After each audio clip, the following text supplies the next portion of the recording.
Você já ouviu falar de contrato terapêutico? É sobre esse assunto que eu vou tratar nesse vídeo.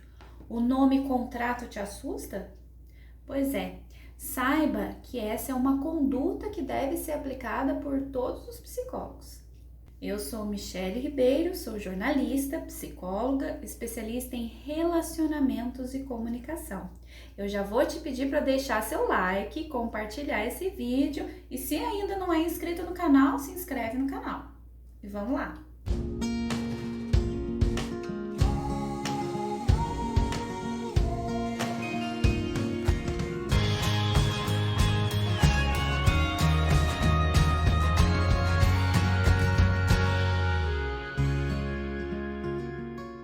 Contrato terapêutico é aquele combinado que o psicólogo faz com o paciente logo na primeira sessão. Na faculdade, a gente, enquanto psicóloga, a gente aprende que não é necessariamente um contrato que você vai imprimir e os dois vão assinar, né? O que a gente aprende é que a gente vai fazer um combinado verbal com esse paciente que chega pra gente. Então, eu vou combinar com ele, como que a sessão vai funcionar, como que as sessões todas vão funcionar. Geralmente, a gente faz isso na primeira sessão, ou o profissional deveria fazer. Eu, geralmente, na primeira sessão, eu deixo o paciente muito à vontade, porque ali a gente tá se conhecendo, né? Então, assim, eu busco ouvir, eu busco acalmar as ansiedades desse paciente, eu busco compreender a demanda desse paciente, tudo que nós, profissionais da psicologia, devemos fazer num primeiro momento com esse paciente que chega pra gente. Então, é o acolhimento desse paciente. E junto com esse acolhimento eu vou fazendo anotações, porque daí dentro da abordagem que cada psicólogo utiliza, porque as abordagens elas são distintas, no meu caso é tanto a TCC, Terapia Cognitiva Comportamental, quanto o EMDR, e aí dentro da minha abordagem eu vou colhendo informações já na primeira sessão com esse paciente. Porém, eu sempre deixo o paciente muito à vontade para me dizer por que ele me procurou, quais são os conflitos internos, o que está machucando, o que está doendo, quais são as dificuldades. Esse é o primeiro atendimento. E aí, deixando, depois no final, depois de eu ter escutado esse paciente, dentro do período de 50 minutos a 1 hora, que é o tempo que eu utilizo nas minhas sessões, claro, com algumas exceções, quem quiser, a gente aumenta esse tempo, o valor proporcional e a gente aumenta esse tempo, que é de 1 hora e meia a 2 horas, podendo durar, né? Claro, dentro da minha organização de agenda, se eu puder encaixar esse paciente de hora a mais, né? Mas tudo isso é combinado na primeira sessão. Então, eu explico, depois que eu escuto esse paciente, eu tenho que explicar qual que é a minha abordagem, e eu explico, eu utilizo 2 abordagens, tanto a TCC quanto a EMDR, explico o que é bem brevemente cada uma delas, né? Explico como vão funcionar as sessões. Via de regra, é isso que eu faço nesse primeiro momento. E foi isso que eu estava fazendo, né, até pouco tempo atrás. O que começou a acontecer? E aí entra um alerta para outros profissionais e também uma explicação mais bem conduzida para os pacientes, né? O que geralmente acontece? Nesse primeiro atendimento, a gente é obrigado a colocar as nossas condições, né? E o que é combinado não sai caro depois, né? Aquela expressão. Então, assim, o que a gente precisa fazer? Se faltar, avisar tanto tempo antes, tudo isso precisa ser acordado na primeira sessão. Como eu gosto de ouvir muito, o que eu tenho feito hoje? Eu montei um contrato também, a exemplo de alguns outros colegas que eu descobri aqui na cidade, né, onde eu atendo, que fazem dessa forma. Então, eu comecei a fazer um contrato mesmo, escrever, né? Só que não precisa ser assinado, eu simplesmente só mando por WhatsApp para o paciente, para eu também não tomar o tempo da primeira sessão. Então, eu evito de nessa primeira sessão eu ficar falando disso. Então, eu só explico brevemente como vão funcionar as sessões, qual que é a minha abordagem e falo que vou enviar o contrato terapêutico. Com algumas exceções, enfim, em alguns momentos, eu também opto por mandar já logo de cara quando o paciente chega para mim no WhatsApp, ó, só para você entender, eu tenho um contrato terapêutico, vai funcionar dessa forma e a condição é essa para cancelamento. E aí eu já mando já logo de cara antes de atender esse paciente. E aí, por que eu tô tendo essa conduta? E eu acho interessante a gente refletir sobre essa questão aqui juntos, né? Porque a gente percebe que nem todo mundo funciona da mesma forma, né? Nem todo paciente funciona da mesma forma, cada um tem uma conduta diferenciada. Então é importante a gente criar qualquer regra que a gente cria, ela é baseada também na experiência que a gente teve. Quando a gente vive, as regras elas só existem, as leis só existem para o bom funcionamento comunitário. Então, se não fosse a convivência com vários grupos, a gente não teria leis, a gente não teria regras. Então, por isso que é bom a gente fazer combinados, tanto dentro de relacionamentos quanto dentro da nossa profissão e no ambiente de trabalho. Tanto é que corporações, as empresas, elas precisam ter uma linha de conduta que todos devem seguir. Senão vira uma bagunça, porque cada um vai de acordo com as experiências que teve e vira uma bagunça de fato. Então, o que eu comecei a perceber ao longo, né, do meu processo, né, da minha experiência como psicóloga? Eu não fazia esse tipo de coisa, esses combinados, eu só explicava, ó, faltou, eu peço para avisar, mas eu não deixava nada muito bem definido. O que começou a acontecer? Um ou outro paciente faltar, e aí eu fico com desfalque na agenda, né? Ou o paciente não avisar e faltar, e depois avisar de noite, e eu falo, poxa, né? E eu ficar esperando, eu ter despendido aquela hora do meu dia para aquele paciente e ele não aparecer.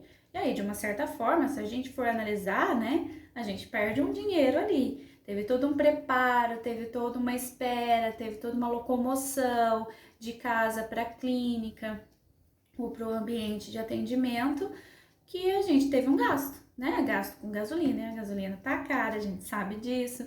Teve todo um gasto ali, teve toda uma mobilização para esse paciente faltar.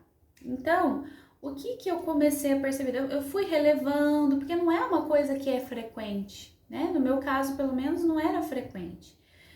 E aí, quando você vai começando a entender um pouquinho o mecanismo de tudo e se valorizando cada vez mais, aí é um puxão de orelha pra gente mesmo. A gente precisa valorizar o nosso trabalho. A gente fala, poxa, né, não é legal isso, então vamos criar algumas regras.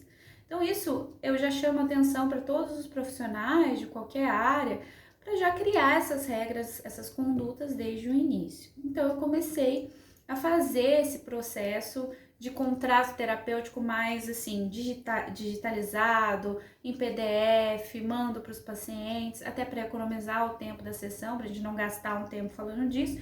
Então, olha, eu vou te mandar o contrato terapêutico, é isso. Não precisa assinar, mas é um combinado nosso.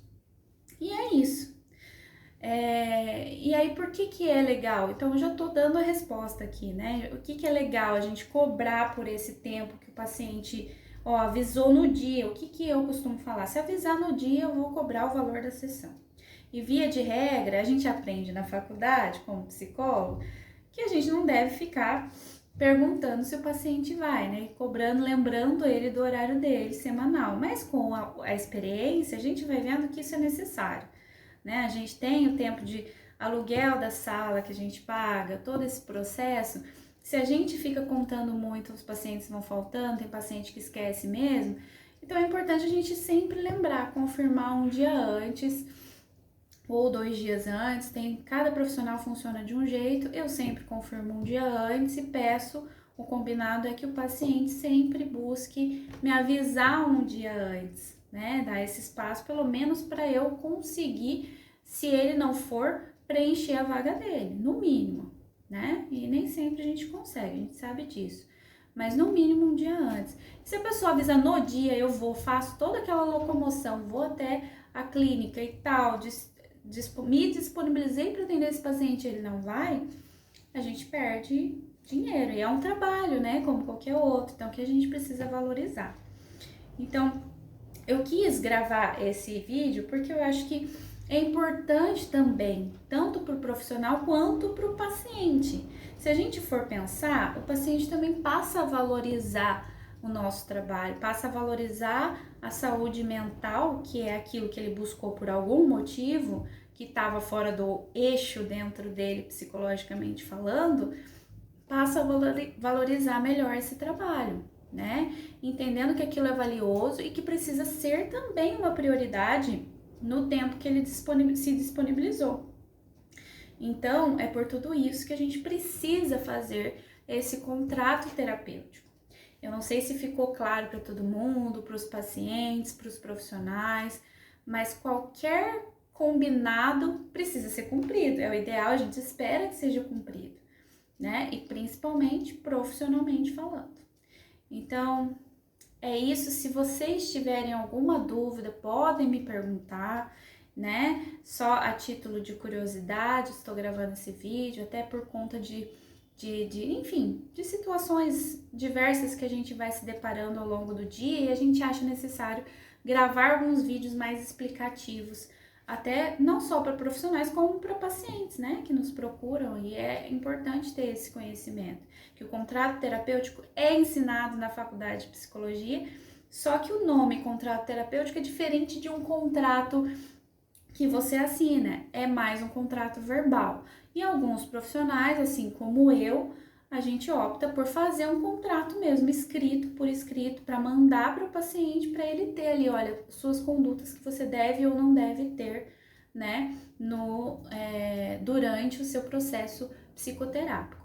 O que geralmente eu coloco nesse contrato, inclusive a gente tem um modelo, o Conselho Federal de Psicologia oferece esse modelo no site, né, oficial, mas cada um adapta do seu jeito. O que geralmente a gente encontra, né? Então, a gente faz alguns combinados, durante o processo terapêutico, você não vai atentar contra a sua vida, durante o processo terapêutico, além dessas condutas que eu comentei, de horário, de respeitar horário, eu coloco um limite de 15 minutos de atraso, de tolerância, mas assim, também é tudo questão de conversar com cada paciente, mas eu prefiro colocar, porque ainda mais, por exemplo, dentro da minha abordagem do MDR, a gente tem um tempo ali, né, e tem todo um trabalho a ser desenvolvido ao longo da sessão, que a gente não pode deixar para os últimos minutos do segundo tempo, vamos dizer assim, no finalzinho da sessão, que as coisas começam a aflorar, então a gente não consegue aprofundar numa sessão só de meia hora ou só de 10 minutos de sessão, né? Já aconteceu de um paciente atrasar um monte. Eu falei, gente, eu não vou conseguir te atender em 15 minutos, né? Então, é importante a gente ter esses combinados para deixar tudo muito claro, né? Eu dava um mínimo de meia hora, mas agora a gente vai adquirindo um conhecimento maior, vai estudando novas formas de agir, novas condutas dentro das sessões, e aí o que a gente entende é que não dá, meia hora não é suficiente, né? Então, eu dou uma tolerância de 15 minutos agora. Então, cada profissional vai adequando esse contrato à sua maneira, né? E não necessariamente fazendo um contrato impresso, né? No meu caso, nem é impresso, eu mando por WhatsApp. Agora, a gente tem que usar a tecnologia a nosso favor, tanto por economia de papel, né? Quanto por agilidade, né? As coisas estão mais ágeis agora. Então, é isso, né, que eu tenho para dizer para vocês. Cada profissional vai ter uma conduta, cada profissional vai agir de uma determinada forma, né? Mas é importante a gente sempre respeitar o que a gente estipula para o paciente, até para o paciente aprender, porque às vezes do tratamento, da própria terapia desse paciente, ele respeitar alguns limites, ele seguir algumas regras, e tem pacientes que têm mais dificuldade do que outros. Lembrando que a relação paciente e psicólogo, ela equivale às relações que ele tem no dia a dia, relações sociais, relação de parceria, relação de negócios. Então, tudo que o paciente tem dificuldade de lidar no dia a dia na relação interpessoal vai aparecer na relação terapeuta-paciente. Então, é importante eu trazer essa informação para vocês também. Por isso que o contrato, enfatizando ainda mais, Por isso que o contrato terapêutico é importante nessa relação paciente-psicólogo, ok? Se você gostou desse vídeo, deixa seu like, compartilhe e não deixe de se inscrever no canal. Até o próximo vídeo.